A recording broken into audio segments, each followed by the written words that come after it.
Lastly, for avoidance of doubt, Honorable Farah Maalim, who until now has been Wiper Democratic Party's deputy leader, stands expelled from the Wiper Democratic Movement for violating the Constitution and the rights of Kenyans, and even abusing Kenyan mothers. Thank you, and God bless you. Mheshimiwa Kioni. Seems to have staged a civilian coup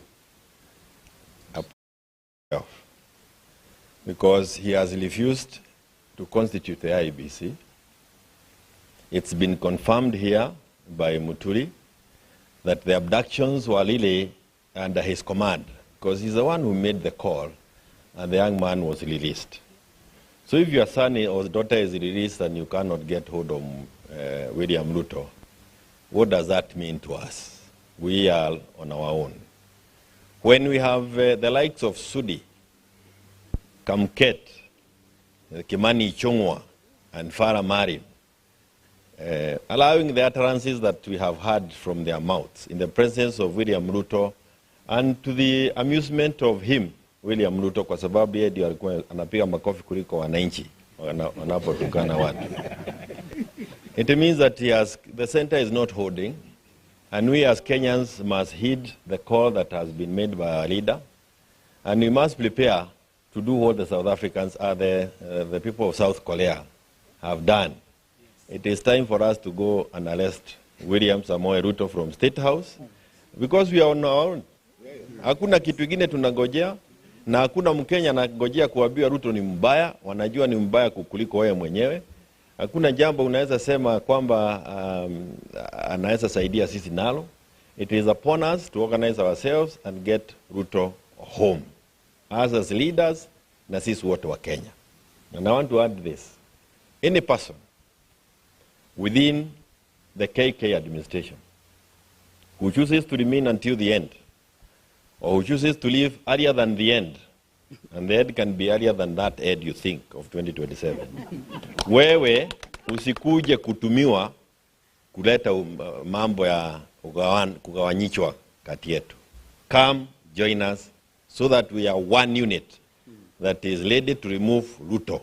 Usije kuanza kuleta mipango ingine mpya, kwa sababu you will have confirmed that you are actually an agent of William Ruto, na utakuwa ukimsaidia kutimiza yale akina Kamketi wanasema. If somebody says that he can extend the life of the presidency, na president mwenyewe amekaa hapo na hayasema chochote, you need to know there is something more than is catching the eye. Lakini Kenyans have resolved, you are not going to intimidate any of us, any of the Kenyans, that enough is enough. Na wakati wa kwenda ni sasa, na kama sio sasa ni sasa hivi. Asante sana.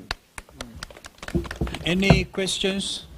Yes, sir. You introduce yourself, and then we take it up. Yes, sir. Yes.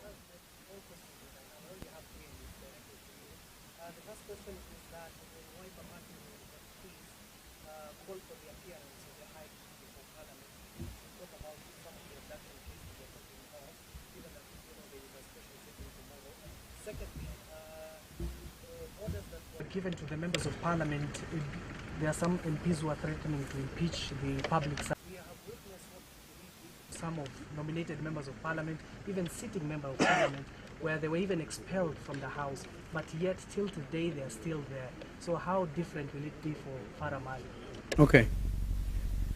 First of all, on Farah, he himself knows in his own mind, and it's for me a matter of grave, it's very heavy on my heart, because I've known Mheshimiwa Farah.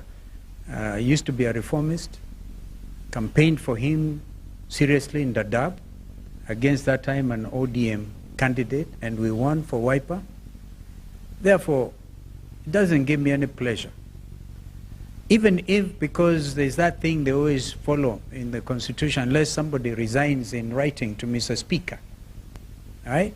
He will still sit there, like those renegade Jubilee MPs who are expelled. We know this. But beyond that, if you talk about the 13th Parliament, I repeat my earlier comments, that that Parliament was impeached by the people of Kenya, led by the Gen Zs, on the 25th of June last year. So they lack moral authority to do anything. If the Wiper MPs were not in the majority, but a very strong, solid team, we even stood against impeachment because they said, they heard what Kenyans were saying, kufa driver, kufa makanga. Even if they bring that motion to oppose impeachment, but have we not heard Mr. Muturi tell them, bring it on, impeach him. But before you impeach him, please note you have been impeached by the people. That is the situation as it is. It's only that you cannot get arrest all of them like the Koreans did. And please, the reason the President of South Korea was arrested in State House was because he acted in contravention of the Constitution by declaring illegally martial law in South Korea. That's why he eventually was arrested. We are talking about Mr. William Ruto, who has acted in contravention of the Constitution he swore to protect. The next round of demonstrations will go to arrest him. So, well, that's why my brother here is asking you, either pre or before or whatever, what the judge said. Let him first appear in court. It's a waste of time to call him to a compromising, kumbuka, state capture of parliament, state capture of the economy by Andani. And we led by the front, we led that from the front. We went to court, and William Ruto was forced to cancel those Adani deals, but there are some still standing. Like the health sector is still state captured by Andani. We know these things. So there's a lot of work to be done. Yes, sir. Oh, another Kimani Ngunjiri. Yeah, we know one. Yes, sir. Yeah.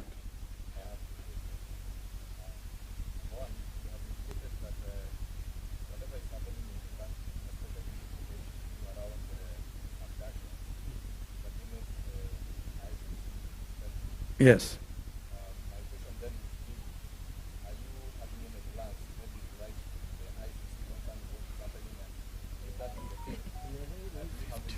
Barangunjiri, Kenyans have gone ahead of me and ahead of us. 55,000 of them have directly petitioned the International Criminal Court. So this is serious, and I really am very proud to be a Kenyan at this time, because nobody is going to mess you up, ukiona. Nobody is going to preach fear to you. Nobody is going to even abduct you and think you are subdued, right? So, and I hope, by the way, before the 27th, the Mlolongo 4 will have been produced as well. And since it's Mr. William Ruto who makes the calls and they are released, let him also make another call, release them.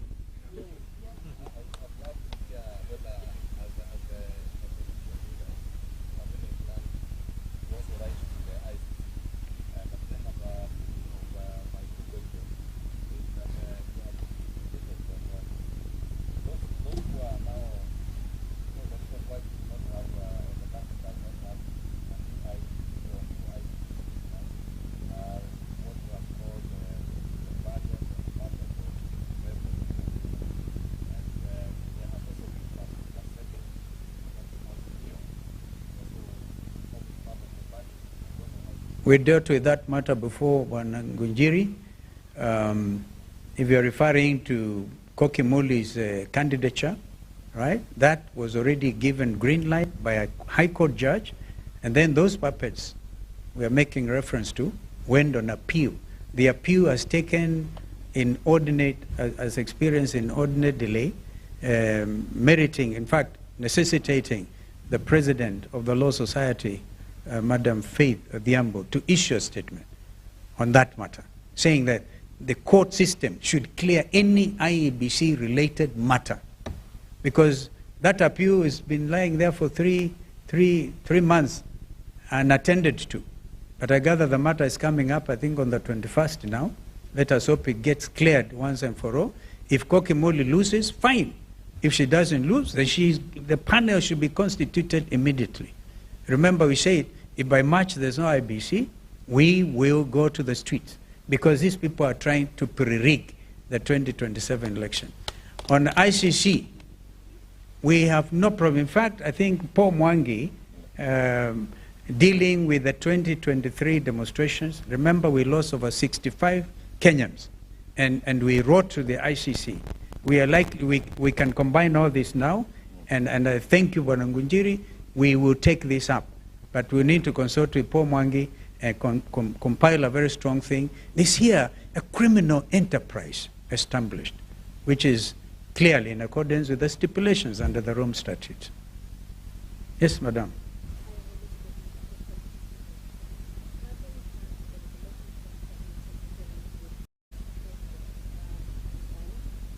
You see, we are saying the highest responsibility is William Ruto.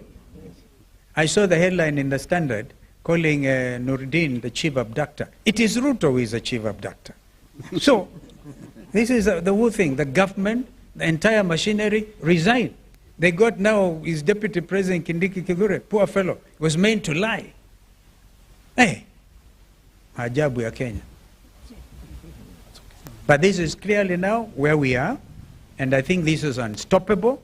Kenyans now know the truth, and they are not going to sit and be intimidated anymore. Kwa hivyo, wa Kenya, tujitayarishe. Asanteni.